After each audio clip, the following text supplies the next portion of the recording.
सस्ते वाले दाल मसाले स्वाद हुआ बेकार। MDH की हल्दी मिर्ची धनिया करे कमाल। ये रंग दे, ये खुशबू दे, ये तीखा, ये कम पड़े। क्या निराला MDH मसाला।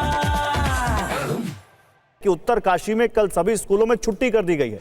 उत्तरकाशी में नदी किनारे घर खाली करवाने को कहा गया है। भटवाड़ी से चिनियाली सौंठ तक नदी किनारे बने घर खाली होंगे, ये जानकारी सामने आ रही है। तो अब वहां पर लोगों को सुरक्षित जगहों पर ले जाया जा रहा है। उत्तरकाशी में कल सभी स्कूलों में छुट्टी कर दी गई है। नदी किनारे जो घर हैं उनको खाली करवाया जा रहा है और भटवाड़ी से चिनियाली सौंठ तक नदी किनारे बने घर जो हैं वो खाली होंगे। ब्रिगेडियर दत्ता, आपने सुना यहां पर जो हमारे साथ जो रक्षा मंत्रालय के जो PRO थे वो साफ कह रहे थे कि 24 घंटे सेना रेस्क्यू करेगी। और क्या हम ये माने कि हमारी सेना हर इस आपदा के समय देवदूत बनकर आती है और इस वक्त भी सेना जो रेस्क्यू काम में जुट रही है, इसलिए हम ये कह सकते हैं कि कम से कम वहां पर नुकसान हो और जल्दी से जल्दी लोगों को रेस्क्यू किया जा सकता है, क्योंकि आज के समय में हमारी जो रेस्क्यू एबिलिटी है वो भी बढ़ी है।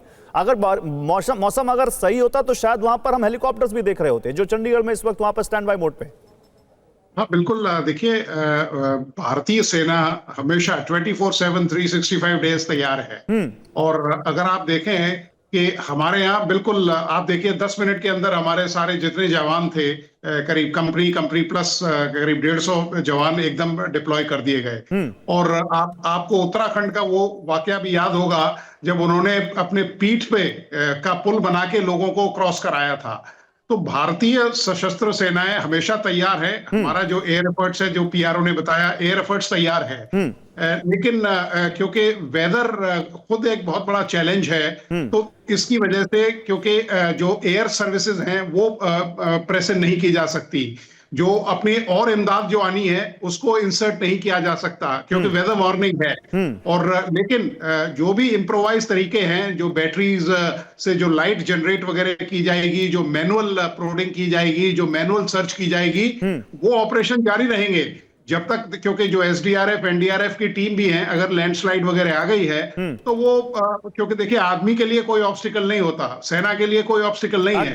अगर सड़कों पे अगर लैंडस्लाइड आ गया है तो लोग पैदल चलना शुरू कर देंगे। लेकिन देखिए आर्मी तो हमेशा आती है हमें बचाने के लिए, हमेशा उसने इस तरह का जब भी कुछ काम हुआ है तो उसने अपने आप को प्रूव किया। लेकिन संतोष जी, जब भी पहली घटना है नहीं, और मैं कह रहा हूं शायद हो सकता है कि भगवान करे ऐसा ना हो, लेकिन हो सकता है आगे भी कभी ऐसा हुआ तो फिर हम यही बात कर रहे होंगे कि ऐसा क्यों हुआ, क्या इसको रोका जा सकता था क्या। जैसा कि अभी आनंद जी कह रहे हैं, जैसा कि ब्रिगेडियर दत्ता कह रहे हैं, हमने इन आपदाओं से कुछ सीखा नहीं क्या सर? और इसीलिए आज हम इस तरह बार बार इस तरह के जो इमारतें देख रहे हैं जो उनको मुझे पता नहीं कि लीगल हैं, इनको किस तरह से वहां बनने दिया गया, क्या ये ज्यादा नुकसान का कारण बन जाती? देखिए, सीखने की बात है तो दो बातें कह सकता हूँ।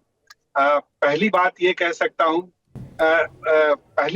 सकता हूँ कि इसमें महत्वपूर्ण ये है कि इनबिल्ट इन्वायरमेंट है, कितना हमने इंफ्रास्ट्रक्चर ऑलरेडी डेवलप कर लिया। पहली बात, जिसे हम हटा नहीं सकते या उसको रिट्रोफिट कर सकते हैं या उसको आपदाओं के हिसाब से ठीक कर सकते हैं। दूसरी जो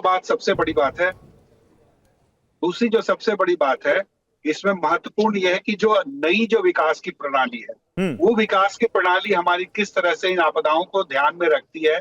जो पुराने इंसिडेंट्स हुए हैं उसको इसमें इंटीग्रेट करके आगे की प्लानिंग सुनिश्चित, ये इसमें जितने भी विकास के इन्वेस्टमेंट हो रहे हैं हमारे, चाहे वो सड़क का निर्माण हो रहा है, हाउसिंग का और इंफ्रास्ट्रक्चर, उम्मीद यही करते हैं उसमें कि इंटीग्रेशन हो और उसी हिसाब से सारा निर्माण। उम्मीद करते हैं सर कि जो जिम्मेदार हैं वो इस चीज को सुन रहे हो, जितनी टेक्निकल लैंग्वेज में आपने बताया उनको समझ में आया हो कि क्या करना चाहिए और क्या नहीं करना चाहिए, जिससे इस तरह की आपदाओं से होने वाले नुकसान को हम कर सकें, अगर आपदाओं को ना रोक सकें। सस्ते वाले दाल मसाले स्वाद हुआ बेकार। MDH की हल्दी मिर्ची धनिया करे कमाल। ये रंग दे, ये खुशबू दे, ये तीखा, ये कम पड़े। क्या निराला MDH मसाला।